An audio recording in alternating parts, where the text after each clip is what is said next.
Oke, seperti biasa kita akan lihat dari pelajaran sebelumnya dulu. Pelajaran sebelumnya kita membahas tentang teknologi fintech. Itu ada 4. Yang pertama Internet of Things, Cloud Computing, Big Data Analytics, dan Blockchain. Jadi kalau Internet of Things itu adalah ada miliaran device yang terkonek secara fisik, tapi bukan cuman terkonek ke internet saja, tapi dia juga harus mampu untuk collect data dan share data. Kalau cloud computing bahkan ini mungkin lebih dekat daripada yang kita kira, karena kita udah sering memakai kayak fasilitas Google Drive, fasilitas Dropbox, sama fasilitas yang lainnya.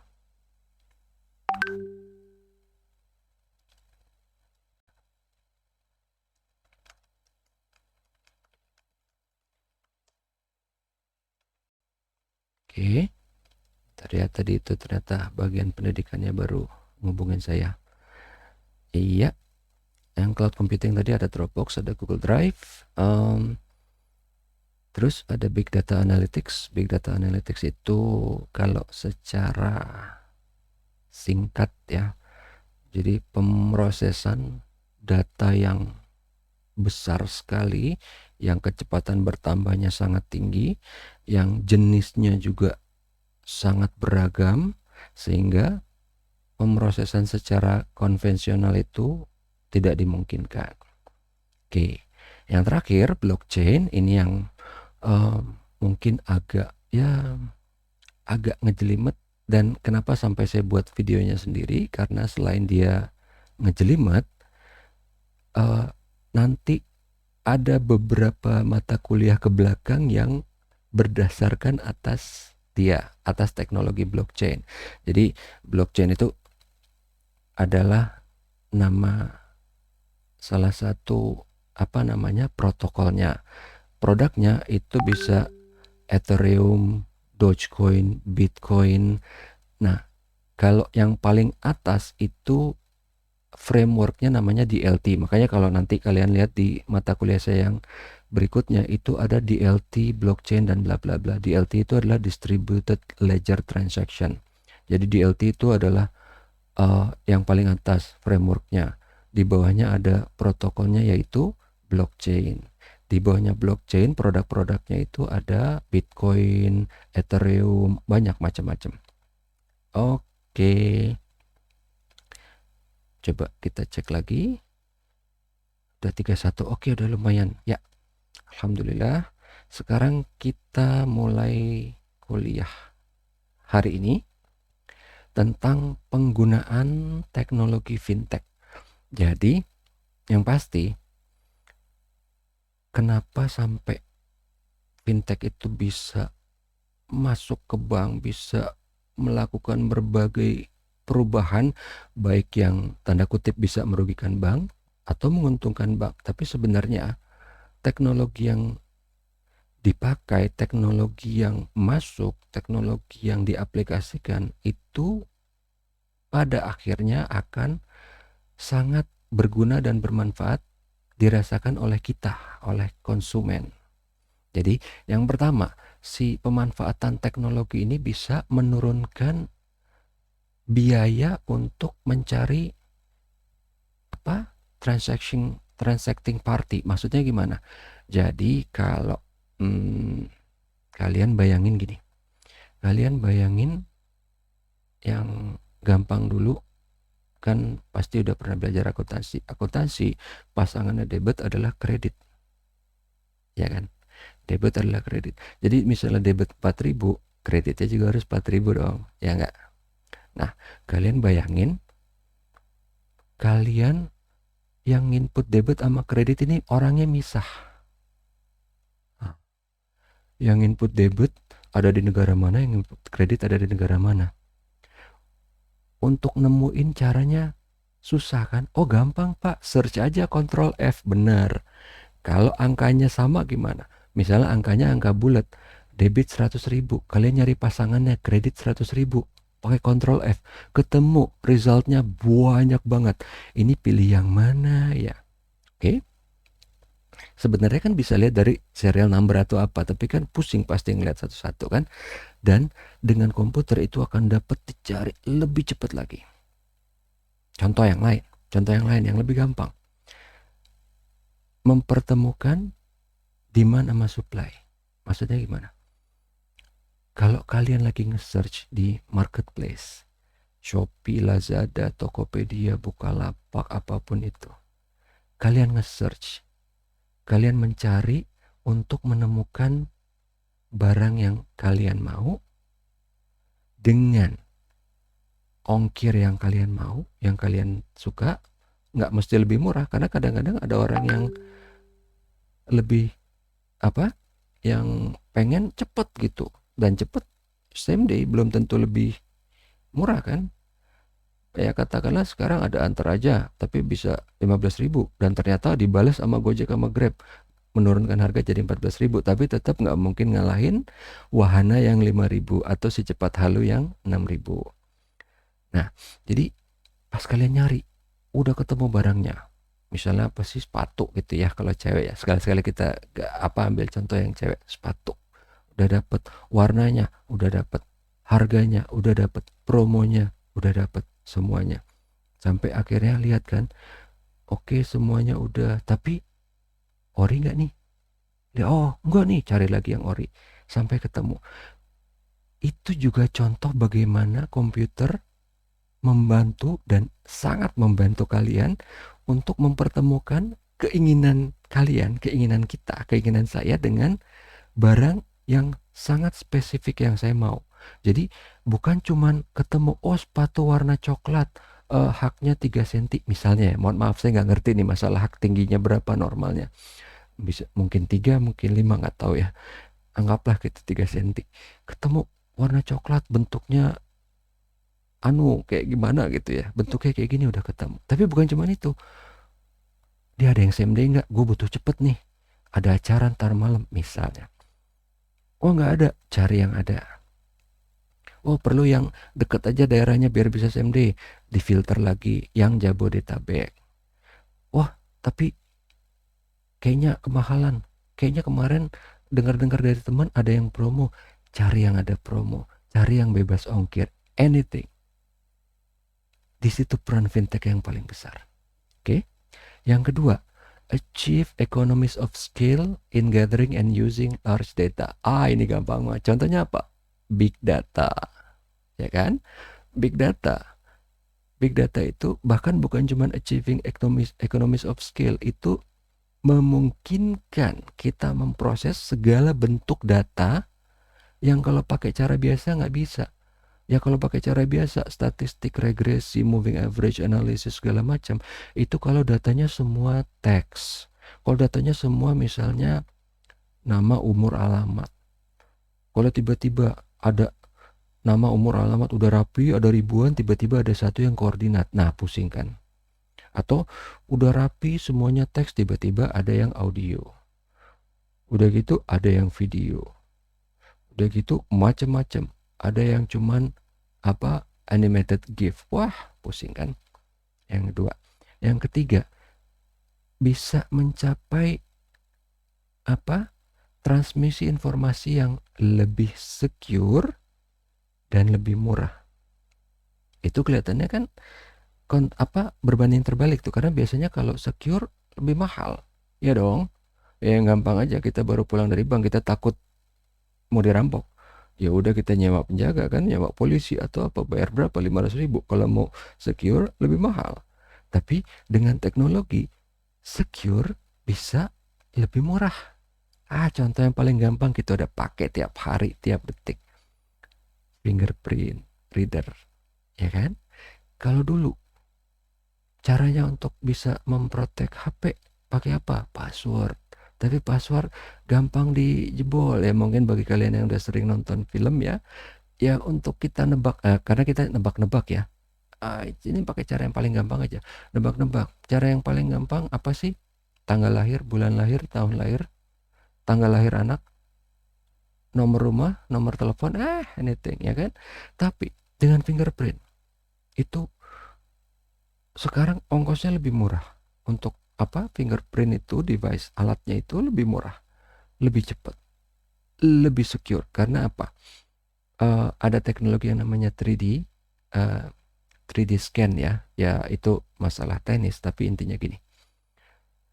Dia itu nggak bisa yang sekarang ya, kalau yang dulu masih bisa dibohongin. Yang sekarang itu nggak bisa dibohongin cuman dengan misalnya nih fingerprint saya, terus saya cap gitu, pakai tinta saya cap di kertas, terus saya taruh nih di fingerprint reader. Nggak bisa sekarang.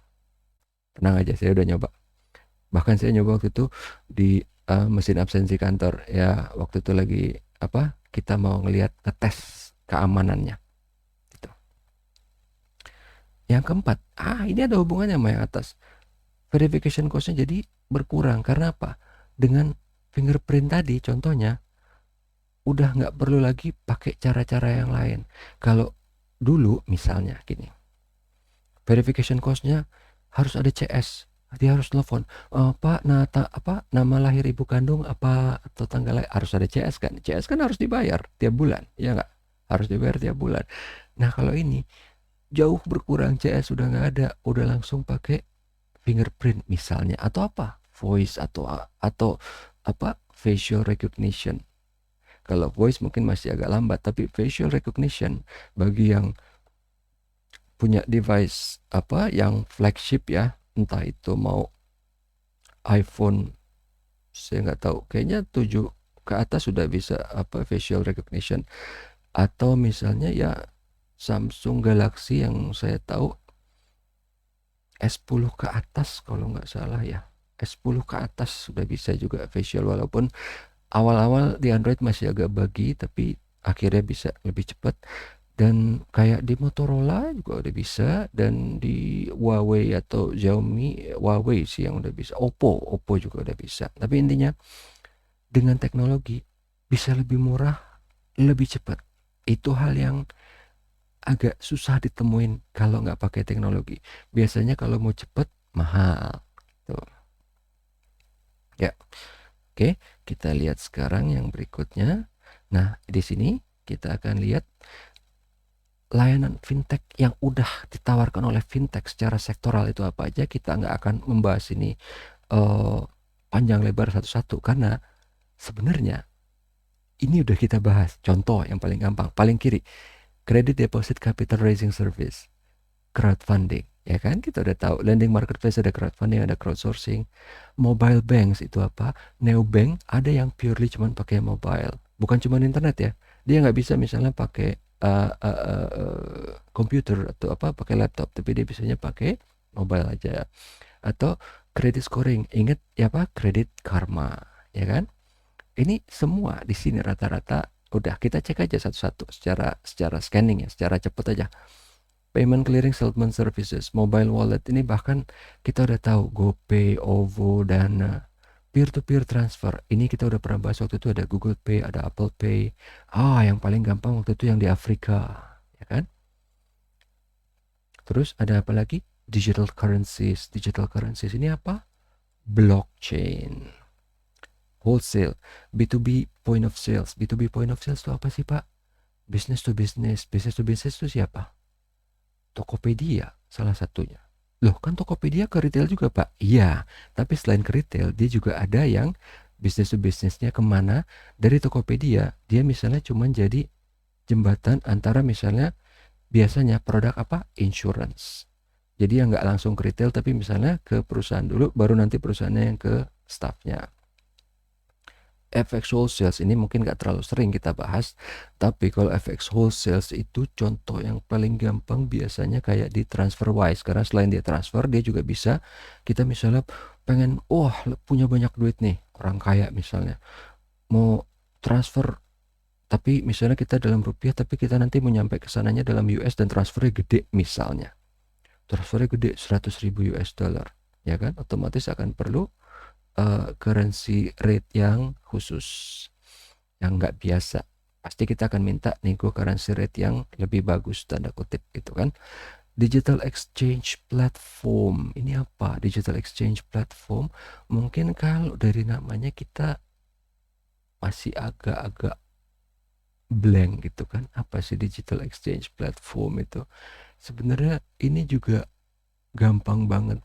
Kalau ada yang pernah lihat stiker Flickr atau itu deh apa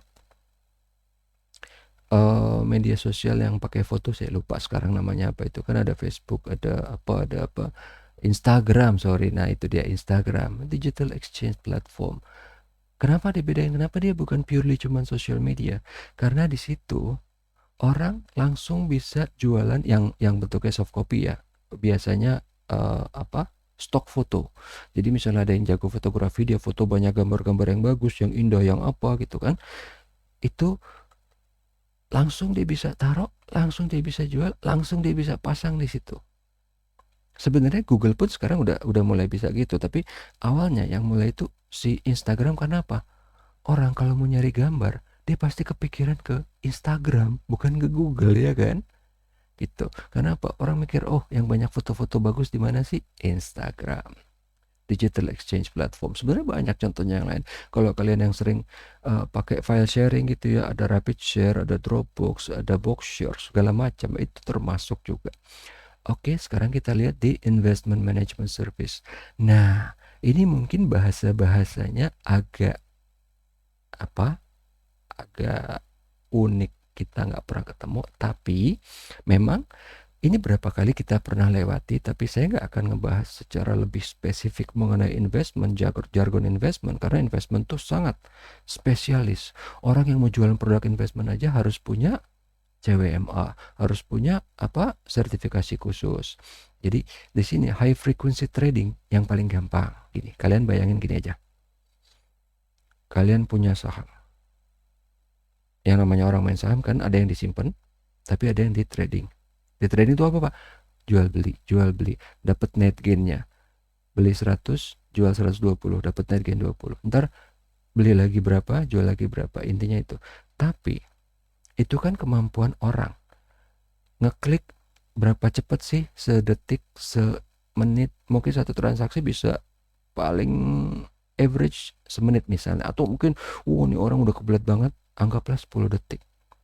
Tapi kalau komputer pasti bisa jauh lebih cepat dong. Jual beli terus gitu dalam 1 detik misalnya. Itu yang dinamakan apa waktu itu? Kalau kalian ingat waktu kita ngebahas Robinhood. Robinhood apa? Waktu dia hedging. Itu dia. Jual beli. Kan saya kasih contoh yang lambatnya gitu kan. Bahwa ini ada orang yang mau menjatuhkan si GameStop. GameStop itu adalah toko yang menjual game. Sementara orang-orang yang tumbuh dari kecil beli game di toko itu, dia nggak rela toko itu dijatuhkan oleh para hedging fund yang gede. Akhirnya mereka sepakat yang punya grup sendiri melawan si hedging fund itu. Tapi intinya dua-duanya ini adalah high frequency trading yang nggak dimungkinkan kalau cuman orang manual ngeklik gitu. Copy trading sebenarnya saya kasih contoh yang paling gampang, walaupun ini kurang menggambarkan, tapi supaya dapat prinsipnya dulu. Copy trading itu apa sih, Pak? Yang gampang, copas, copy paste. Kalian tahu tadi misalnya ada high frequency trading, orang ini di sana misalnya nih, dia dalam suatu hari misalnya 500 kali jual, 500 kali beli.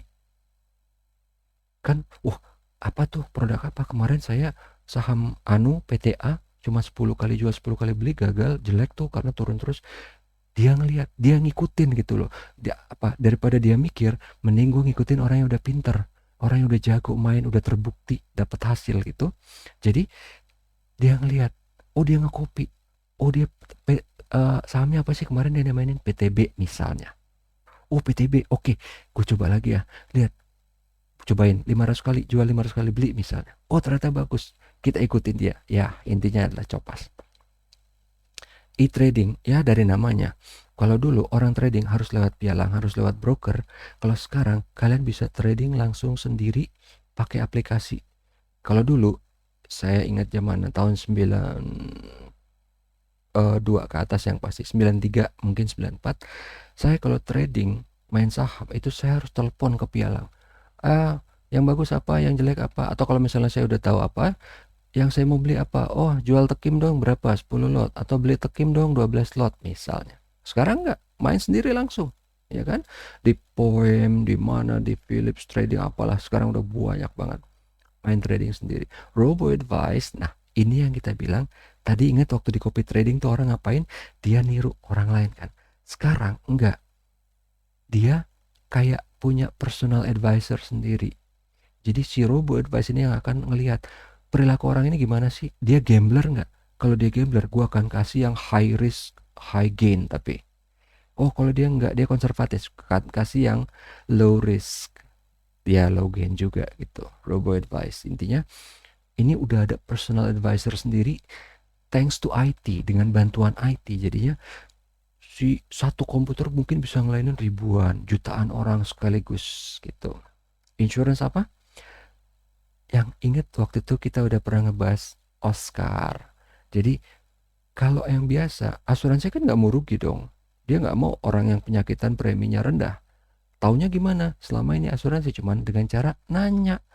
Padahal orang bisa bohong. Entah itu terpaksa, entah itu nggak sengaja, ya kan? Namanya juga bohong. Tapi intinya, kalau dengan ada fitness device, udah nggak perlu ada ini interviewan. Kita akan lihat langsung darah kamu isinya apa aja, kolesterolnya berapa, ininya berapa, atau ini orang sehat apa enggak. Oke, kalau misalnya sehat, dia lari berapa kilo sehari misalnya, kayak gitu. Itu udah ngelink ke mobile device, ke fitness device, udah masukin apa, big data. Jadi dilihat secara regresi, secara akumulatif, kalau orang di daerah mana lebih sehat apa enggak. Misalnya ya, ini contoh yang paling gampang, yang paling simpel aja algoritmanya. Oh ternyata orang di daerah, misalnya ya, di daerah Pondok Indah itu lebih sehat, jauh lebih sehat di daerah dibanding di daerah kota misalnya gitu ya, di Glodok. Karena apa? Ya macam-macam. Mungkin karena di Pondok Indah rumahnya gede-gede, pohonnya banyak, jadinya udaranya lebih bersih. Atau mungkin karena orangnya taraf hidupnya lebih tinggi, jadi lebih banyak yang ke gym atau apapun itu. Intinya bisa langsung kelihatan, kita bisa narik data sendiri, kita bisa mainin sendiri, datanya bisa kita olah sesuai dengan apa yang kita mau. Nah, terus yang berikutnya apa? Improve net pricing itu kelihatan dari mana? Yang tadi, masalah premi. Premi bisa jadi lebih mendekati sempurna gitu. Maksudnya gimana? Orang yang sakit ya preminya lebih tinggi. Sakit itu kan macam-macam. Ada yang agak sakit, ada yang sakit banget, ada yang sakit banget gitu kan. Nah, yang sakit banget mungkin bisa ditolak atau mungkin preminya tinggi banget. Tapi kalau yang dia kebetulan pas lagi di interview dia batuk, orang interviewernya kan bingung. Oh, ini orang penyakitan. Padahal seumur umur mungkin selama 3 tahun baru kali ini dia sakit. Nggak tahu kan. Tapi kalau kita udah punya datanya ke belakang pakai big data, bisa lebih akurat kan, bisa lebih adil tanda kutip kan. Improve net pricing, new contract. Nah, nanti ini kita akan bahas dengan detail. Maksudnya new contract apa sih, Pak? New contract itu dimungkinkan dengan teknologi DLT. Apa tadi DLT? Distributed Ledger Transaction. Jadi dengan blockchain, dengan DLT akan bisa melahirkan yang namanya smart contract. Maksudnya gimana? Ini saya kasih preview aja dulu yang gampang ya. Kalau misalnya kalian belanja di Shopee. Saya kemarin-kemarin contohnya habis Tokopedia terus yang nggak adil kan. Beli di Shopee. Kalian diuntungkan karena apa? Ada Shopee pihak ketiganya kan. Jadi misalnya kalian udah transfer, udah bayar. Tapi terus ternyata orangnya nggak deliver. Duitnya balik, tapi nunggu kan, nunggu berapa hari. Malas kan, PR kan nunggu. Oh, nggak diproses juga. Akhirnya batal, duitnya balik. Tapi nunggu berapa hari itu? 3 hari, beberapa hari. Smart contract itu kita waktu transfer uang, di dalam data transfer uang itu udah ada klausul, udah ada persyaratan. Duit ini tidak akan diberikan ke penjual kalau dia belum kirim barang. Dengan bukti apa misalnya gitu ya. Buktinya jangan cuma resi, tapi mungkin harus resi yang valid, yang bisa langsung dicek gitu misalnya. Jadi udah otomatis, bahkan udah nggak perlu e-commerce lagi, terserah e-commerce-nya mau pakai apa. Bisa di Shopee, Lazada atau apa segala macam. Bahkan bukan cuma di e-commerce, misalnya cuma orang jualan di WhatsApp, orang cuma jualan di Instagram, di Facebook, di mana. tetap akan merasa level of security, keamanan yang sama dengan waktu dia belanja di Bukalapak, di Tokopedia, di Lazada gitu. Oke, sekarang kita lihat. Ini bagi kalian, ini anggaplah nggak ada pandemi. Anggaplah nggak ada pandemi, nggak ada coronavirus. Kapan sih terakhir kali kita ke bank? Coba deh. Makin sedikit orang yang ke bank. Makin makin sedikit orang yang pergi ke bank. Paling sekarang ya, entah ada pandemi atau enggak, orang ke bank itu cuman dengan alasan yang poin kedua, terpaksa. Karena apa? Pengkinian data, lupa password, mau di reset, harus datang mengambil kartu ATM. Kalau ini udah nggak bisa harus datang. Mungkin kalau lupa password ada beberapa yang sudah bisa fully online, walaupun saya nggak tahu, itu masih sedikit banget. Tapi kalau kartu ATM ya pasti, karena namanya kita harus ngambil kartu fisik kan. Kapan terakhir kali kita ke bank? Udah jarang banget. Hal yang sama juga terjadi di retail. Kalau kalian pernah dengar nih, Ramayana banyak yang tutup, Matahari banyak yang tutup, Esa Genangku udah turun. Ya mungkin kalian nggak tahu, tapi Esa Genangku tuh istilahnya toko yang ngetop banget tahun 80-an, 70-an, 80-an. Tapi kita lihat yang gampang aja deh. Ramayana, Matahari, bahkan mungkin mall-mall yang ada sekarang. Kalian mungkin bilang, "Oh, Pak, mall tapi masih ramai sekarang." Jangan salah. Mall sekarang itu dia udah shifting, udah berubah. Jadi kalau mall yang dulu adalah apa? Ngejual barang. Ya entah dia lebih prestis, lebih apa, lebih mahal, lebih apa, karena pakai AC segala macam. Tapi sekarang mall itu lebih memposisikan dirinya sebagai apa? Tempat hiburan. Tempat hiburan. Kenapa? Terutama nih, saya nggak tahu kalau yang di barat yang mungkin mindsetnya beda. Tapi kalau di Indonesia, kita dari dulu udah tahu orang suka window shopping. Orang suka ngeliat-liat. Ataupun misalnya dia beneran beli, bawa keluarga, bawa anak, di sana pasti akan belanja. Habis belanja ngapain? Makan, minum. Contoh yang paling gampang, kalau kalian mau tahu, nanti ya misalnya udah boleh ke mall, mungkin sekarang udah boleh kayaknya deh. Kalau ke mall, perhatiin lagi. Kalau bagi kalian nih yang apa, ingat harga, pasti ingat misalnya yang gampang ya apa sih, harga air mineral sebotol misalnya. Dulu kita tahu 5.000, sekarang tiba-tiba naik. Oh iyalah Pak, naik karena kan dia mungkin kemarin udah bertahun-tahun, udah berapa berbulan-bulan nggak buka, jadi mungkin harga naik bla bla bla gitu ya. Anggaplah sekarang jadi 10.000. Tapi nanti setelah buka udah sekian lama, istilahnya biaya udah tertutup semua, tuh harga nggak turun. My guess harganya bahkan akan tambah naik. Kenapa? Karena dia udah tahu nih, udah mindsetnya adalah tempat hiburan. Kalau kalian pernah ke Dufan, coba lihat. Aqua, ya jangan Aqua namanya ya, gelas air mineral sebotol berapa? Mungkin 20.000, 30.000. Mungkin ada yang ngedumel, ada yang nggak sadar, ada yang apa. Tapi ya udah, mau gimana, nggak bisa beli tempat lain. Ya orang perlu hiburan kan. Dia haus, dia minum, ya udah telan deh tuh 20.000, 30.000 misalnya. Itu nanti akan terjadi dengan mall-mall. Kenapa? Udah tempat hiburan. Mall nggak akan mungkin bisa berkompetisi dengan pedagang-pedagang yang di Tokopedia, Bukalapak, Lazada, yang nggak bayar pajak, yang nggak bayar sewa tempat, yang nggak bayar listrik, ya kan? Nggak bakal bisa. Dia harus pakai cara lain. Kalau nggak mati dia. Ya kayak yang kita tahu, Ramayana, Matahari, mati dia. Gitu.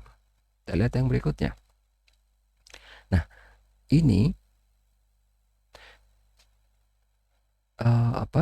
kita mau membandingkan. Ada fintech yang punya banyak pelanggan dulu, baru dia menawarkan jasa perbankan. yang kita tahu kayak Kakao Talk. Begitu dia udah punya banyak, dia kan itu kayak apa, messaging platform gitu ya, kayak WhatsApp udah banyak, WeChat udah banyak, dia menawarkan pinjaman, dia menawarkan layanan perbankan. Alibaba, oh yang kita udah bahas waktu itu secara spesifik, dari melalui Ant Finance dia bikin apa? Alipay. Amazon itu sama, dia juga bikin apa, eh, rewards loyalty program, dia bikin kartu membership. Sama kalau kayak kita ngisi bensin di Shell atau kita ke Indomaret, punya membershipnya kak mas, ntar kalau misalnya bikin ada promo loh lebih murah bla bla bla gitu kan. Tuh, jadi ini fintech, dia punya banyak pelanggan dulu baru dia menawarkan jasa perbankan. Bisa dengan cara sendiri kayak Alibaba, atau dia menggandeng bank lain kayak Amazon, dia menggandeng bank lain gitu. Bisa dua-duanya, tapi intinya ini tadinya cuma fintech, dia saking besarnya dan dia bisnisnya nggak ada hubungan dengan bank, udah gede, wah bisa nih kita masukin, karena awalnya lebih kepada service atau layanan ke pembeli. Kenapa? Si Alibaba kan mikirnya, oh ini pembeli banyak yang pengen beli, gimana caranya? Wah kita harus nunggu tanggal 25, harus nunggu kalau di Tokopedia WIB, waktu Indonesia belanja gitu kan. Wah jangan usah, kita kasih pinjaman aja gitu. Jadi dikasih pinjaman biar bisa belanja kapan aja, itu intinya ya. Jadi lowest friction will win, ini juga adalah salah satu kontribusi terbesar dari fintech kepada perbankan. Meminimalisir friksi. Mungkin kita belum bayang apa sih Pak maksudnya friksi, gesekan kan kayaknya kita sering dengar cuma di politik. Enggak, friksi ini maksudnya apa? Kalau zaman dulu, nih bayangin ya, orang bisnis online. Pertama transfer dulu, nunggu deg-degan. Nih orangnya kirim gak ya, orangnya kirim gak ya, orangnya kirim gak ya, ya kan? Sampai akhirnya ternyata orangnya nggak kirim, wah duitnya hilang, udah habis. Atau kita cari lagi, tanya-tanya dulu ke teman-teman yang lain, ini penjualnya bagus nggak, ini penjualnya bagus nggak, gitu. Masih banyak stepnya, harus ada takut-takutnya dulu. Kalau dengan virtual account, dengan e-commerce, itu udah hampir nggak ada friksinya. Kalau dulu awal-awal di Tokopedia kita transfer, masih harus nunggu di verifikasi duitnya kan, diverifikasi manual oleh staffnya dari Tokopedia. Tapi sekarang pakai virtual account udah otomatis langsung duit kita udah masuk, udah langsung terverifikasi, udah makin cepat, friksinya udah makin hilang, udah makin nggak ada gitu. Sekarang kita bandingin jumlah nasabah. JP Morgan Chase itu adalah bank yang gede ya, nasabahnya ada 80 juta. Alipay, ini padahal Alipay ya, mainnya cuma di Cina doang ya, nasabahnya 650 juta. WeChat nasabahnya 1 miliar. Ya, kalau Alipay tadi kan kita bilang mainnya cuma di Cina aja. Kalau WeChat mungkin udah lebih luas, jadi dia nasabahnya bisa 1 miliar. Facebook lebih ganas lagi kan? Kita tahu, kemarin terakhir waktu saya ngasih kuliah umum beberapa tahun yang lalu, itu saya melakukan riset di internet. Nasabah, anggaplah ya bukan nasabah ya, usernya Facebook itu 1,6 miliar. Sekarang udah 2 miliar, kemungkinan besar udah lebih dari 2 miliar gitu. Jadi coba bayangin kalau Alipay kita udah lihat seberapa powerfulnya, dia udah punya nasabah banyak. Tadinya kan dia nggak ada hubungan sama perbankan loh, Alipay kan, Alibabanya nggak ada hubungan dengan perbankan. Dia udah punya user banyak, udah sampai 650 juta, dia menawarkan jasa perbankan. Yang sekarang Alipay udah lebih gede dari siapa? Goldman Sachs yang udah berapa puluhan tahun. Lebih gede dari American Express yang udah puluhan tahun. Padahal Alipay umurnya baru sebentar. Gimana jadinya kalau si Facebook ini juga menawarkan jasa perbankan? Karena udah mulai, tapi kayaknya masih ditahan-tahan. Nggak cuma di Indonesia, di tempat lain pun masih agak-agak ditahan. Karena impactnya pasti akan sangat besar sekali. Bayangin 2 miliar itu kalau dia benar-benar bisa bebas nawarin jasa perbankan gitu ya. Jadi apa perusahaan-perusahaan yang lain? Walaupun mungkin memang itu masih harus dilihat karena kita belum tentu semua user Facebook itu bakal make layanan perbankannya Facebook kalau misalnya ada. Belum tentu kan. Kenapa? Ini agak tricky sedikit bisnis perbankan karena apa? Menyangkut trust kan? Menyangkut trust. Menyangkut kepercayaan. Jadi orang nggak bakal percaya begitu aja untuk naruh duit. Makanya kenapa bank itu selalu dilambangkan dengan apa? Pilar yang besar. Makanya dari OJK, dari BI juga pilar perbankan. Karena pilar itu menunjukkan apa? Kekokohan, menunjukkan apa? Selamanya, apa sih bahasa Inggrisnya? Pokoknya menunjukkan bahwa dia akan ada untuk selamanya. Kemarin dia ada, sekarang dia ada, dan besok dia akan ada gitu. Jadi menunjukkan pakai pilar karena apa? Bisnisnya adalah bisnis yang based on trust gitu loh. Oke. Di sini karena tadi kita udah lihat WeChat berapa? 1 miliar usernya. Facebook berapa? Usernya 2 miliar. Tanpa punya cabang. Anggaplah satu negara cuma satu gitu. Jadi mungkin Facebook buka di Indonesia mungkin ya cuma di Jakarta aja. Nggak perlu buka banyak-banyak juga. Misalnya kayak gitu. Karena memang prakteknya seperti itu. Cuman segitu. Lah kok bisa? Misal anggaplah gini ya. Facebook kantornya cuma ada di Jakarta. Tapi layanan Facebook itu di seluruh Indonesia. Kok bisa, bla bla bla gitu. Karena apa? Dia pakai mindsetnya semua deliver lewat internet. Oh tapi kan Pak, layanan Facebook emang cuma virtual kan? Kan kalau bank itu ada duit, ada fisiknya kan? Jangan lupa, Vips di Norway, duitnya pun bisa dibikin digitize. Kita nggak ngomongin blockchain dulu loh. Kita ngomongin duitnya dimasukin ke digital wallet, ya kan? Jadi everything will be virtual. Udah nggak perlu fisik. Berarti nggak perlu ATM misalnya gitu kan. Jadi distribusi dari cabang-cabang perbankan ini juga udah mulai harus dipikirkan perubahannya. Kenapa? Bukan apa-apa. Oh emang kenapa Pak nggak boleh punya banyak cabang? Bukan masalah itu.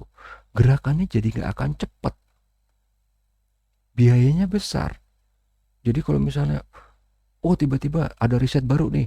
Misalnya nih ya, kemarin-kemarin di Bantar Gebang, oh itu apa masyarakatnya masih menengah ke bawah semua, wah not bankable. Tapi ternyata tiba-tiba riset yang paling baru membuktikan dia bankable. Kalau kalian mindsetnya masih harus buka cabang, cari tanah dulu, oh ntar baru nego harga berapa, kelamaan itu fintech udah pada masuk semua di situ, gitu. Kenapa harus cepet? Nanti nih lucunya gini, wah udah cari-cari tempat, akhirnya dapet tempat udah mau dibangun, ternyata risetnya salah, ternyata tempat itu tadinya banyak yang bankable, ternyata namanya orang ya, yang bankable berarti kan udah sejahtera. Namanya orang kalau udah sejahtera, dia pengennya pindah dong. Orangnya akhirnya pindah semua ke Kelapa Gading, pindah semua ke Pondok Indah. Nah, merengut deh itu yang buka cabang di Bantar Gebang. Contoh aja. Jadi mindsetnya harus dirubah. Bukan masalah duit, bukan masalah apa. Ini masalah speed, masalah efficiency. Oke. Kita lihat lagi satu contoh yang menarik. ICBC di Cina. Dia mau tanda kutip meniru caranya Alibaba dengan Alipay. Tapi dia kebalikannya. Dia udah bank. Dia bank duluan nih. Dia bikin bisnis e-commerce.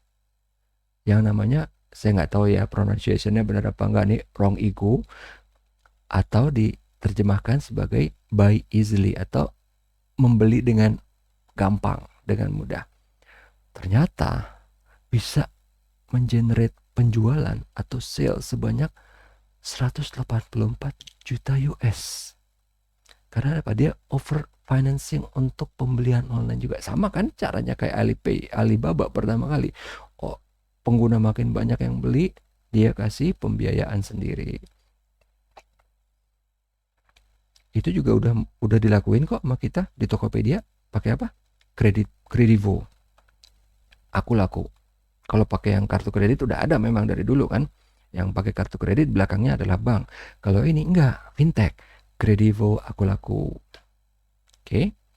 Nah, ini yang kemarin kalau nggak saya udah pernah singgung sedikit.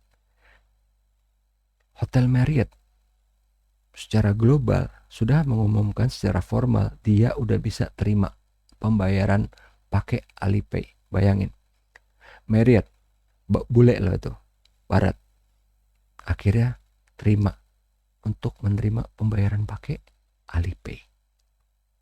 Jadi tekanannya udah besar sekali di situ. Dan bukan cuma itu, NYC apa sih Pak? New York Cap. Kalian yang sering nonton film pasti tahu dong New York Cap ya kan, apa? Taksinya New York yang paling banyak sering lihat di mana, di Avenger ada, oh banyak kok di Bourne juga ada, di mana ada. Tapi intinya kayaknya rata-rata kalau di semua film yang misalnya dia settingannya di New York pasti ada. Oh New York Cap kayak gini yang si pengemudi taksinya mungkin kalau dulu-dulu orang bule, cuman kalau sekarang-sekarang udah dipersepsikan orang Pakistan, India atau apalah itu. Tapi intinya New York Cap, taksi New York sekarang juga sama kayak Marriott Global sudah menerima Alipay gitu. Oke. Nah, sekarang kita lihat hari gini channel yang non-bank itu sudah mendominasi day-to-day banking access dan transactional activity. Maksudnya gimana? Jadi akses dari nasabah ke banknya dia. Jadi nasabah A misalnya banknya Mandiri. Akses, jadi kalau si A mau melihat rekeningnya di Mandiri, dia udah pakai jasa, udah bukan pakai websitenya Mandiri. Misalnya ya, dia pakai layanan yang lain yang dari fintech.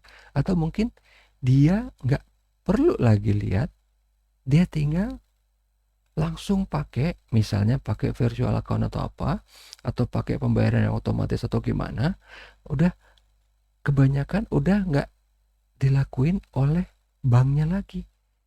Waktu dia mau belanja di Tokopedia, di Bukalapak, di Shopee, dia pakai virtual account. Anggap dia punya rekening Mandiri, dia pakai virtual account. Itu yang nyelenggarain siapa? Dari e-commerce-nya langsung, bukan dari bank Mandirinya. Jadi untuk transactional dan banking access sudah didominasi oleh fintech. Makanya saya bilang kenapa tekanannya besar sekali. Yang kemarin misalnya saya bilang, oh bank harus berubah secara fundamental, secara prinsip. Pak, emang bisa? Fintech itu kan cecerek, kecil-kecil. Iya kecil, tapi ada ribuan, ada banyak. Dan kita belum ngomongin fintech yang raksasa yang masuk. Karena masih ditahan-tahan gitu kan. Ya kayak Facebook, kayak Samsung, kayak apa? Google. Kalau misalnya beneran udah bebas mereka masuk, udah bikin layanan perbankan kayak waktu itu kita lihat di Afrika. Di Afrika waktu itu ada M-Pesa kan. M-Pesa itu kan punyanya provider, operator, apa? Layanan providernya di Afrika. Tapi terus Google mau coba ikutan masuk kan. Nah, gimana kalau di sini dia ngelihat, wah, ininya gede banget nih e-commerce-nya, dia mau ikutan masuk. Wah, kayak apa jadinya? Pasti jadi ramai banget. Gitu. Oke, nah di sini kita akan melihat, tapi kita nggak melihat secara detail. Kita cuma melihat, saya cuma mau nunjukin ke kalian, ini produk-produk bank yang kita udah kenal. Dan ini layanan yang sama dengan produk bank, tapi lebih disempurnakan. Contoh yang paling gampang, credit card. Kalau credit card, pakai nggak pakai, kita akan bayar iuran tahunan. Di fintech dia akan menawarkan layanan yang namanya prediktif atau contextual credit access. Jadi akan dia lihat kapan ya orang perlu. Dia akan memprediksi kapan. Kalaupun ternyata dia perlu emergency itu juga bisa. Tapi dia lebih pintar lagi daripada ketimbang cuman ngasih pinjaman emergency. Dia akan bisa memprediksi, oh ini orang biasanya akan perlu pinjaman tiba-tiba waktu lagi sale misalnya. Waktu lagi sale misalnya tanggal 24, anggaplah gitu. Karena tanggal tua banget tuh, belum gajian. Biasanya toko banyak bikin promo supaya orang mau belanja. Tanggal segitu nih dia perlu, oke tanggal segitu akan langsung otomatis disediakan dana. Nggak dipakai, nggak apa-apa, nggak bayar gitu. Bedanya itu tadi kan lebih disempurnakan dari credit card. Overdraft, contoh yang paling gampang, overdraft itu apa sih? Saya kalau kasih contoh yang paling gampang, overdraft itu kayak kartu kredit tapi buat perusahaan. Itu aja yang gampang, anggap gitu aja. Jadi perusahaan bisa apa? Bisa mau beli material, mau beli apa, tapi nggak keluar duit dulu, tapi dia punya fasilitas kredit dari banknya. Nah, sama ini dengan si fintech tadi, karena produknya nature-nya sama dengan kartu kredit, dia juga menawarkan emergency credit access. Jadi kalau di sini overdraft itu lebih ke misalnya untuk pembiayaan apa, pembelanjaan barang kebutuhan sehari-hari atau mungkin buat healthcare, karena kalau healthcare kan nggak bisa diprediksi, lebih ke emergency kan. Jadi misalnya apa ya, orangnya sebenarnya sehat tapi dia keserempet, oh dia perlu tambahan biaya gitu. Checking current account or debit credit or debit card ini sebenarnya kalau kita pernah pakai GoPay, eh, Tokopedia juga ada toko poin ya, ada saldo juga. Kenapa dibedain ya, itu nanti kita apa, em, teknis kita saya nggak bisa bahas sekarang, takut waktunya nggak cukup. Ada kenapa ada toko, kenapa ada saldo di Tokopedia, kenapa ada toko points, kenapa ada apa, tapi dua-duanya bisa buat belanja, sampai intinya sama aja dengan OVO. OVO itu saldonya ada yang dari poin, ada yang dari cash kita. Tapi itu dibedain. OVO Point nggak bisa buat promo OVO yang lain. Tapi kalau cash bisa. Ya intinya kayak gitu. Jadi mobile wallet. Mobile walletnya itu kalau tadi kan orang cuma punya rekening. Rekening di bank. Perlu biaya. Karena apa? Bank itu buat ngegaji karyawan, buat cabang apa segala macam. Ada biaya tahunan. Mau rekening yang paling jadul sekalipun, dia pasti perlu biaya lebih besar ketimbang yang kalau misalnya di GoPay atau di Neobank. Kita Neobank di sini nggak ada, jadi nggak bisa dibayangin. Anggaplah kayak GoPay. GoPay apa, nggak ada biaya sama sekali buat naruh duit. Misalnya nih kita, wah lagi pengen belanja banyak, wah taruh duit 5 juta di situ misalnya. Nggak kena biaya apa-apa kan. Anggaplah iseng kita taruh setahun misalnya. Nggak diapa-apain, nggak ada biaya buat makainya kan. Buat naruhnya, savings account itu sama aja, behavioral saving tools. Jadi kalau kalau saving account dari bank itu kan sifatnya pasif gitu ya, cuman ayo taruh duit sini kan, buat masa depan, buat hari tua, bla bla bla. Tapi kalau behavior, dia akan ngelihat kapan nih orang gajian misalnya. Ini contoh yang paling gampang aja, algoritma yang paling sederhana, saya nggak bahas yang lebih jelimet. Di tanggal 25 gajian itu udah langsung otomatis duitnya diambil buat saving. Jadi nggak perlu nunggu lagi. Supaya apa? Supaya orang nggak langsung belanja dihabisin mentang-mentang tanggal 25 WIB jebret, wah habis langsung gajinya misalnya. Dibikin lebih smart. Yang smartnya itu si algoritmanya, bukan orangnya. Jadi algoritmanya yang makin smart. Jadi contoh yang lain lagi, kalau misalnya behavioral saving tools itu, kalau kalian pernah belanja di Tokopedia misalnya gini, belanjanya itu jumlahnya 101.000, cukup bulat dong 101.000. Terus tiba-tiba kalau kalian lihat pas mau bayar, lihat pilihan di bawahnya deh, ayo digenapkan jadi 105.000 untuk nabung emas, ya kan? Itu ada gitu. Jadi itu sambil pas kita keluar duit sambil bayar, mau nggak nih sekalian buat nabung emas? Oh 101.000, oh digenapin 105, oke lah. Tapi itu masih yang bulat, karena motivasi kita akan lebih tinggi kalau misalnya angkanya keriting. Contoh misalnya kita belanja karena dapat diskon apa segala macam, ada asuransi, jadi angkanya nggak bulat ya. Misalnya kita harus bayar 99.000 rupiah 99.540 rupiah, angkanya nggak bulat kan. Di bawah ditawarin, ayo genepin jadi 100.000 gitu, untuk sisanya buat nabung emas. Kan enak kan, kita cuma ingatnya oke, saya kemarin belanja 100.000 nih di Lazada, di Tokopedia, di Shopee, di Bukalapak, sisanya kita buat nabung, nggak kerasa nabungnya gitu loh. Personal loan. Sama, ini intinya sama dengan yang di kredit card di atas. Kalau personal loan itu kan, kasih pinjaman di muka. Jadi mau dipakai nggak dipakai harus bayar. Nah kalau ini nggak, payment option advice in store. Jadi ini contoh yang secara prinsipil kelihatannya sama, tapi ini beda banget.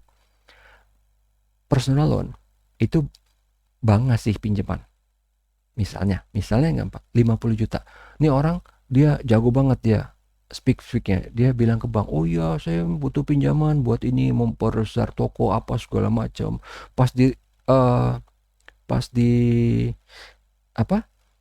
Di interview, didatengin, di visit, "Oh benar tokonya ada, oh benar banyak penjualnya, pelanggannya banyak, bla bla bla bla bla bla." Kasihlah pinjaman 50 juta. Apa garansinya bahwa 50 juta itu akan dia pakai buat tokonya? Nggak ada. Karena bisa jadi habisnya dipakai buat apa? Buat gambling, buat apa? Kawin lagi segala macam. Itu yang sering terjadi. Waktu saya jadi product manager untuk masalah KTA bisnis, itu ini orang punya usaha, dia ngajuin pinjaman 400 juta, 500 juta. Buat apa? Ternyata bukan buat tokonya. Dia kawin lagi. Itu di bank namanya side streaming. Jadi duitnya itu pinjaman dipakai bukan buat menghasilkan duit, tapi cuman akhirnya jadi biaya keluar aja gitu. Itu yang susah kan untuk apa, di gimana ngejagainnya gitu loh. Side streaming ini. Nah, si fintech itu dia lebih pinter. Jadi kalau kayak tadi misalnya, "Saya mau pinjam duit Pak 50 juta. Oke, kebutuhan kamu apa?" "Saya mau memperbesar toko Pak." "Oke, memperbesar toko. Apa? Coba kasih listnya. Apa aja yang dibutuhin?" Misalnya ya, yang dibutuhin kayu, paku, terus cat, semen. Si fintech ini dia nggak ngasih duit ke orang itu. Dia langsung bilang, "Oke, kamu biasa belanja di mana?" "Oh, di toko anu," misalnya ya. Ya anggaplah di toko online, karena orang sekarang, saya aja sering beli paku, beli apa, beli kayu bahkan online. Di Bukalapak, "Oke, kita akan kasih kredit kamu di situ. Duitnya akan kita taruh di situ. Jadi nggak bisa dibelanjain buat yang lain, cuman bisa buat beli kayu, cuman bisa buat beli paku, cuman bisa buat beli cat, cuman bisa buat beli semen." Pinter kan? Nggak akan bisa side streaming. Walaupun ya bisa aja sih dia iseng, dia udah beli kayu, paku segala macam tapi nggak dipakai buat ngebangun ya. Tapi paling nggak side streamingnya bisa lebih diminimalisir. Untuk si mortgage sama kurang lebih, tapi ini dia kasih kayak assistant. Jadi bukan cuman, "Pak, saya membeli rumah, kamu perlu duit berapa?" 1 M, oke dikasih. Enggak, dia lebih pinter. Dia apa? "Kamu gajinya berapa? Segini. Kamu kira-kira nanti, halo? Kamu kira-kira nanti bisa balikinnya gimana caranya, bla bla bla," gitu. Jadi dia lebih melihat ke, "Kamu nanti bisa balikin apa enggak? Kamu tadi pengen rumah di mana? Oh, daerah sini. Oh, itu kemahalan. Cobain daerah sini." Jadi intinya ada interaksi, ada timbal baliknya gitu. Nah, di sini kurang lebih ini kayaknya nggak akan mungkin saya bisa eh, jelaskan satu demi satu, karena ini sebenarnya kurang lebih sama intinya. Jadi intinya yang di sebelah kiri adalah layanan yang diberikan oleh perbankan, yang di sebelah kanan itu layanan yang kurang lebih sejenis, tapi lebih disempurnakan. Intinya kayak gitu. Oke. Nah, ini aja kita lihat. BBVA itu adalah Banco Bilbao Vizcaya Argentaria. Ini bank di Argentina, bank terbesar. Ini CEO-nya udah ngomong, si Francisco Gonzalez, bahwa BBVA akan menjadi perusahaan software di masa depan. Udah bukan jadi bank lagi. Karena apa? Bukan jadi dia pindah bisnis, enggak. Bisnisnya tetap bank, tapi karena bisnis modelnya udah berubah, jadinya dia udah jadi kayak software company. Itu maksudnya. Oke. Nah, sekarang kita akan lihat nih critical roles, apa namanya ya? Peran-peran yang kritis untuk apa? Bank di masa depan tuh apa aja sih, yang kita udah tahu karena ada big data kan. Data scientist itu pasti. Machine learning specialist. Jadi gimana kita bisa bikin algoritma supaya mesinnya itu yang bisa belajar. Ini nggak mesti misalnya orang yang dari backgroundnya teknis. Ya, jadi bisa juga orang yang dari background-nya adalah dari industri yang bersangkutan. Kalau misalnya pinjamannya buat apa, industri pertanian gitu, orang orang IT nggak ngerti sama sekali bisnis pertanian kayak apa, atau pupuk harus gimana, harus berapa, harus apa. Yang ngerti dari pertaniannya sendiri kan, bisa dari situnya. Jadi nggak mesti harus, oh Pak, jadi berarti nanti orang IT semua dong yang merajai. Enggak. Yang ketiga, experience designer atau storyteller. Nah, ini prinsipnya, ini semua orang bisa. Mau dia orang ekonomi, orang sosial, orang politik, orang IT bisa. Oh, Pak, emang ini penting. Ingat, hyper connected consumer. Apa yang mereka paling inginkan? Experience yang bagus. Kalau nanti semua fintech udah nawarin experience yang bagus, mereka minta yang better. Selalu akan minta yang better. Behavioral psychologist, maksudnya gimana? Ini ada hubungannya dengan ini, saya kasih contoh yang paling gampang aja ya. Kenapa misalnya kalau buat belanja tombolnya ditaruh sebelah kanan, entah di atas ataupun di bawah? Karena misalnya, ini karena orang-orang di timur itu menganggap kanan itu bagus. Ya itu cuma contoh-contoh aja yang gampang. Kayak misalnya kalau dulu kenapa rokok Marlboro itu ngetop banget di Indonesia? Karena logonya merah putih. Bendera kita merah. Oke, something yang kayak gitu yang mungkin kalau di internet kita bisa bilang ini kayak cocok logi. Tapi enggak, itu deep down di dalam behaviornya kita itu terpatri sesuatu yang menyangkut budaya, menyangkut kebiasaan yang kolektif gitu ya. Kebiasaan satu Indonesia seperti apa sih, kebiasaan satu Jakarta seperti apa sih, kayak gitu. Yang mungkin ada yang pernah yang sering bilang kearifan lokal yang beda dengan kearifan yang lain gitu loh. Gitu. Behavioral psychologist. Terus apa lagi? Nah, blockchain integrator. Kenapa? Kalau nanti BI kan udah ada rencananya untuk bikin blockchain tapi tipenya dia sendiri, digital currency-nya sendiri. Itu akan perlu integrasi dengan sistem yang ada, akan perlu integrasi dengan uang yang ada. Karena nggak mungkin tiba-tiba ada digital currency terus duit yang biasa hilang. Nggak mungkin. Pasti akan ada masa di mana dua-duanya jalan dulu barengan. Akan perlu integrator. Compliance and risk programmer. Ini yang paling penting. Maksudnya apa? Karena selama ini yang namanya compliance itu pasif. Dia cuma lihat mana ininya, transaksi kamu mana. Enggak, karena kita sering punya masalah dengan compliance. Karena apa? Dia nggak mau ngasih tahu cara yang benar seperti apa. Dia cuma bilang, mana transaksi kamu, biar saya bilang ini benar atau salah. Karena akhirnya kita jadi bolak-balik. Oh, datang bawa ini salah, balikin lagi. Yang salahnya di mana? Nggak tahu, pokoknya bikin dulu, balikin lagi, salah, bolak-balik itu terus. Nantinya udah nggak ada yang nggak efisien kayak gitu. Yang namanya compliance, kalau dia mau yang comply, dia yang bikin, dia yang desain. Jadi nanti dari BI misalnya atau dari OJK yang udah bikin API-nya, si risk programmer ini udah harus nyontoh dari API-nya BI misalnya, contohnya gitu. Jadi kan tadi kita khawatir misalnya, oh Pak, kalau ntar ternyata dia yang bikin tapi dia yang fraud juga gimana? Enggak. API-nya tetap dari BI atau OJK. Dia nggak bisa main-main di situ. Tapi untuk bikin cara kerjanya, flow-nya apa segala macam dari dia. Karena dia yang lihat, dia yang bikin. Mungkin nanti yang bikin staffnya tapi bosnya yang approve atau gimana. Tapi intinya itu semua jadi satu bagian. Community advocate, maksudnya gimana? Karena sekarang itu makin banyak bisnis yang retail. Kalau dulu banyak bisnis yang corporate, sekarang makin banyak bisnis yang retail. Jadi perlu advokasi, perlu misalnya, karena kita bakal sering banget ketemu orang yang marah-marah ke company. Kalau kita flaming misalnya gitu ya, kalau dibales gitu aja, kehilangan pelanggan. Mungkin nggak satu.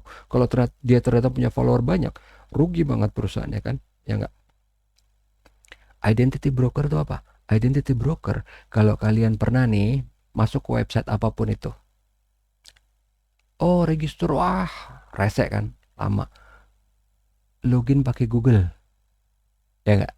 Login pakai Facebook. Itu yang namanya identity broker. Dia menjajakan supaya orang bisa gampang masuk ke website lain pakai login yang udah ada. Kalau di IT bilangnya pakai single sign on, SSO. Tapi intinya, jadi ini nanti dijajakan sama si perusahaan ini. Ada perusahaan mana yang belum pakai ini supaya dia orang bisa masuknya gampang gitu. Itu kritikal karena apa? Nanti fintech akan muncul banyak, dan nature fintech itu kecil-kecil, bukan gede-gede. Kecil-kecil tapi banyak banget. supaya nggak repot, mau masuk kemana, nggak perlu login, nggak perlu register, nggak perlu apa, pakai identity broker ini gitu. Nah ini kalau tadi itu kita ngelihat apa peran-peran yang baru muncul dengan adanya future banking. Ini kita lihat peran-peran yang sekarang udah ada tapi tetap akan makin penting di masa depan. Contohnya apa? Business analyst. Ini karena tugas saya terakhir adalah business analyst, saya bisa ngomong panjang lebar, cuman nih karena takut waktunya juga sudah mepet, saya cuman bahas business analyst itu apa. Business analyst itu adalah yang menjembatani antara si bisnis dengan IT. Karena apa? Orang bisnis ngomongnya duit, ngomongnya apa, ngomongnya gimana. Orang IT ngomongnya teknis. Orang bisnis pasti gaptek. Itu udah pasti. Orang bisnis pasti gaptek. Jadi begitu dia ngomong sama orang IT nggak ketemu. Makanya akhirnya perlu business analyst. Itu kurang lebih yang paling gampang. Venture capital team, grow teknologi bank itu internally. Jadi kayak misalnya, yang contoh paling gampang siapa sih? Midtrans dengan BCA. Midtrans itu adalah penyedia payment gateway yang besar di Indonesia. Tadinya dia itu tumbuh dari dalam BCA, punya BCA. Contoh yang lain apa? PayPal dengan eBay. Jadi di bank nanti kalau buat menghadapi fintech, salah satu caranya ya dia harus bisa menggrow, menumbuhkan riset itu di internalnya, atau dia bisa juga ngambil ya, beli dari tempat lain atau dia mengakuisisi, tapi bisa juga dari dalam. Dia tinggal mengabsorbnya, ada perusahaan apa dia beli, dia akuisisi. Contoh yang paling gampang kayak siapa sih? Genius BTPN, ya kan? Tetap dipisahkan. Tapi itu adalah punya BTPN, cuman dibikin identitasnya nggak menyatu gitu. Nah, ini kita akan lihat, nggak usah terlalu ngejelimet. Ini cuman saya ngasih contoh bahwa ini adalah struktur organisasi yang otentik punya Bank Mandiri. Tapi nggak usah dilihat ini ngejelimetnya kayak apa. Kita lihat aja, ini secara umum itu struktur organisasi yang sekarang, bank yang sekarang itu kayak gini. Maksudnya gimana tuh? Ada corporate banking, commercial banking, manajemen risiko, treasury, bla bla bla. Jadi corporate banking, commercial banking, sama retail banking sebenarnya kan banking. Cuman dibedakan dari segmen market, segmen pasarnya. Karena apa? Oh iya Pak, soalnya kan kalau retail kan orangnya recehan, jadi ngadepinnya nggak bisa kayak corporate. Oh kalau corporate harus pakai jos, pakai apa, bla bla bla gini. Kok kalau retail nggak bisa? Ntar yang komersial di mana? Itu di tengah-tengah antara corporate sama retail. Nah, itu yang mau kita dobrak. Karena apa? Nggak efisien. Nah, namanya banking ya banking. Karena apa? Udah makin banyak orang yang punya duit banyak tapi nggak kelihatan. Karena itu dulu sering banget kejadian di bank, terutama di perkebunan, di daerah Sumatera, di daerah Sulawesi. Ini orang ditolak masuk sama satpam bank. Datang pakai celana pendek, kaos oblong udah robek, lusuh, pakai sendal jepit, orangnya hitam, mungkin rambutnya acak-acakan, bawa kantong kresek. Tahu nggak ngapain? Dia mau setor 400 juta. Ya orang kebun mau gimana? Emang dia dandanan kayak gitu. Kalau pakai mindset bank yang sekarang ditolak, udah lari itu semua ke fintech. Jadi hal-hal kayak gitu yang harus dirubah. Caranya gimana? Ini dipropose, ini dari bukunya si Brad King itu di Bank 4.0. Jadi bank itu nantinya di bawah direksi itu cuma dibagi berdasarkan fungsi. Fungsinya apa? Delivery, technology, business operation, sama banking. Jadi fungsi itu kita akan lihat ini secara sekilas.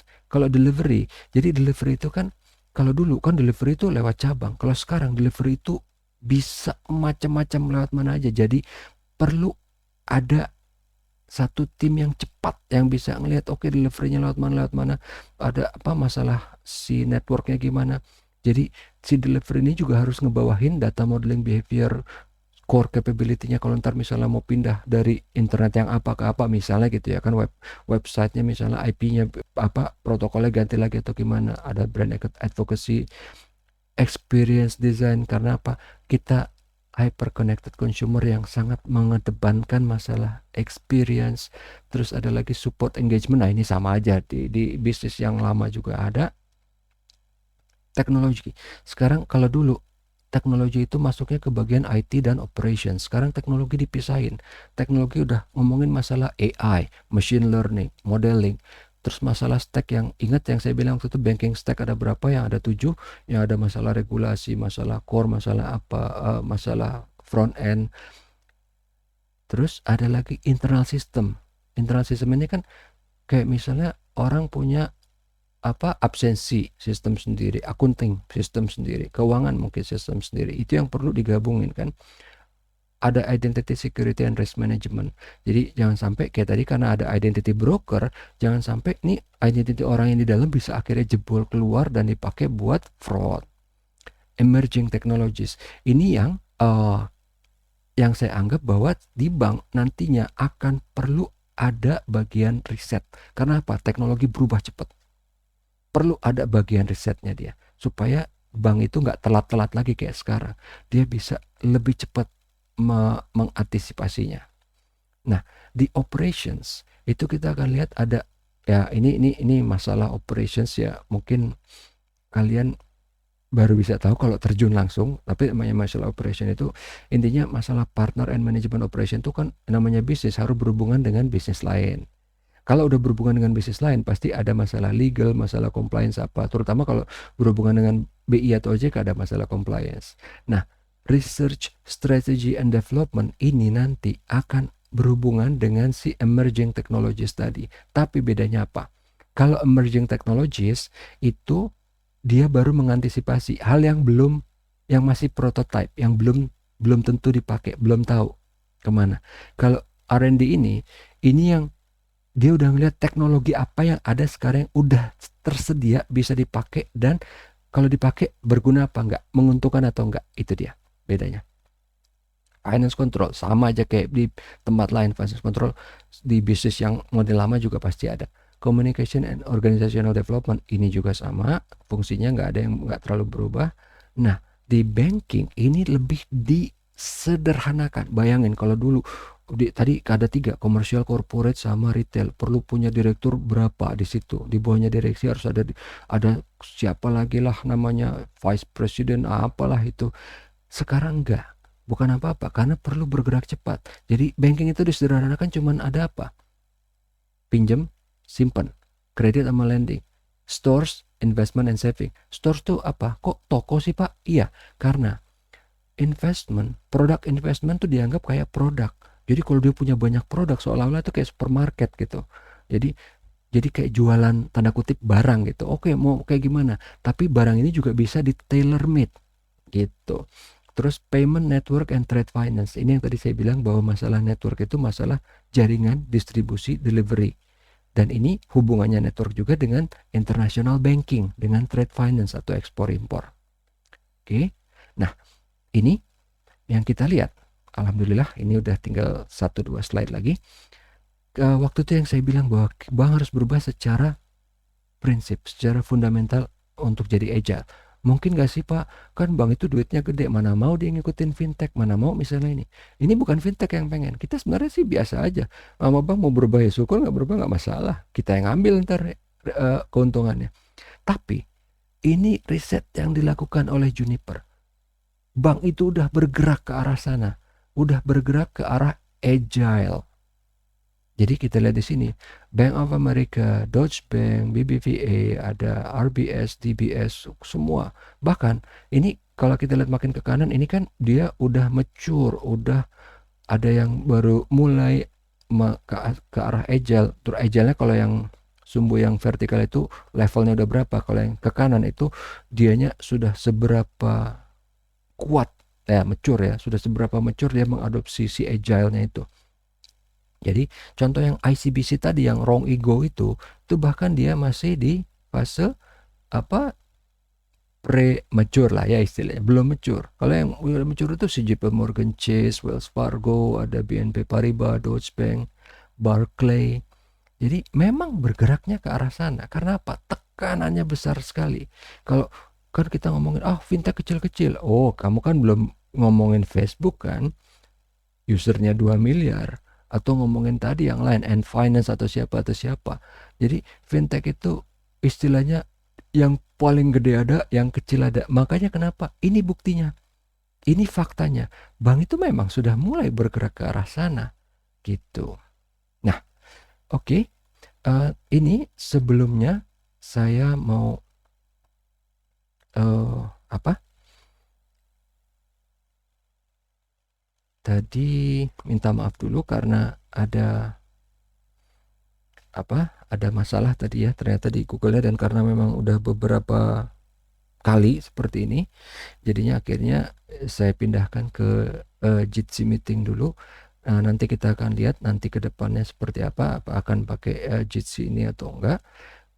Soalnya ada beberapa yang harus saya adjust, terutama tadi untuk masalah absen.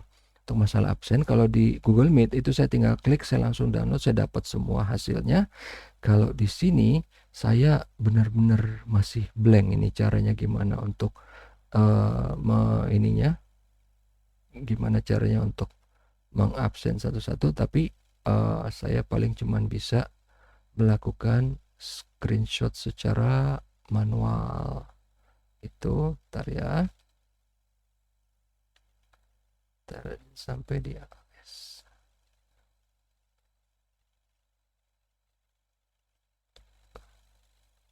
Oke, ya udah. Sampai di sini ada yang mau ditanyakan atau enggak? Pak, Ya. materinya nanti Bapak masukin ke e-kampus ya, Pak? Oh iya dong. Apanya Oh nih? iya. Audio sama presentasi kan? Iya boleh, Pak. Iya, seperti biasa pasti akan saya masukin. Pasti akan saya masukin ke sana. Jadi kemarin ini kenapa belum sempat saya masukin karena ada beberapa ini, terutama kemarin tuh saya ada pengen menawarkan beberapa buku yang mungkin kalian bisa baca, tapi ini ada sedikit masalah teknis karena kamera saya tiba-tiba mati. Makanya tadi kenapa kalau kalian sempat wondering ini kenapa kok muka saya nggak muncul-muncul, karena kameranya mati dan ininya hilang nih. Jadi sebenarnya ada beberapa buku yang nanti saya akan taruh di diskusi deh. Saya akan taruh di diskusi. Yang ini bukunya cukup bagus. Jadi sama kayak si Bank 4.0, dan yang mengarang adalah dosen dari IBS kita sendiri. Jadi judulnya menuju Bank Digital 4.0. Jadi yang mengarang adalah dosen dari IBS, dan itu intinya sama kayak bukunya si Brad King yang Bank 4.0, tapi ini bahasa Indonesia, lebih enak dibacanya. Dan ada satu lagi buku yang judulnya Digital Banking Revolution, ini yang ngarang si Arwin Rashid. Ini dulu saya sempat kenal juga, dan memang beliau bagus. Jadi CIMB Niaga, dia dulu terakhir direkturnya CIMB Niaga, dan CIMB Niaga adalah salah satu yang paling inovatif. Waktu itu saya sempat heboh, waktu saya udah kerja di IT, dia maksudnya si MB Niaga, dia waktu itu udah jadi direkturnya, dia mengeluarkan satu produk yang saya sangat amazed, yaitu kalau kita mau buka rekening, kita nggak perlu pakai nomor account, nomor HP kita jadi nomor account. Itu saya amazed banget, dan itu potensinya besar banget. Bayangin zaman dulu, tahun 2012, itu teknologinya belum secanggih sekarang, dan dia sudah bisa memikirkan untuk mengatasi keterbatasan teknologi saat itu. Jadi membuka rekening udah nggak usah milih-milih, nggak usah pakai nomor HP, gampang banget diingat, gitu. Dan itu banyak banget waktu itu keuntungannya. Tapi itu mungkin nanti kalau sempat saya bisa bahas, tapi kalau enggak, ini bukunya menarik sekali, dan buku dari si Pak Batara Simatupang, Dr. Batara Simatupang itu untuk yang digital banking itu juga sangat menarik sekali. Nanti saya akan kasih di PowerPoint-nya, nanti saya juga kasih ada screenshot-nya dua-duanya. Ada lagi pertanyaan? Kalau nggak ada, alhamdulillah kita nggak terlalu molor banget. Dan tadi memang sengaja saya ngomongnya agak cepat, jadi mohon maaf kalau mungkin biasanya mendengarnya santai, mungkin agak perlu cepat. Tapi anyway, ya, seperti biasa PowerPoint dan audio akan saya taruh di e-kampus dan juga di Dropbox kalau mau diakses. Kalau nggak ada pertanyaan lagi, Assalamualaikum warahmatullahi wabarakatuh. Terima kasih atas perhatiannya. Terima kasih. Makasih, Pak. Yuk sama-sama. Ya. Yuk sama-sama. Ya, sama-sama. Ya, sama-sama.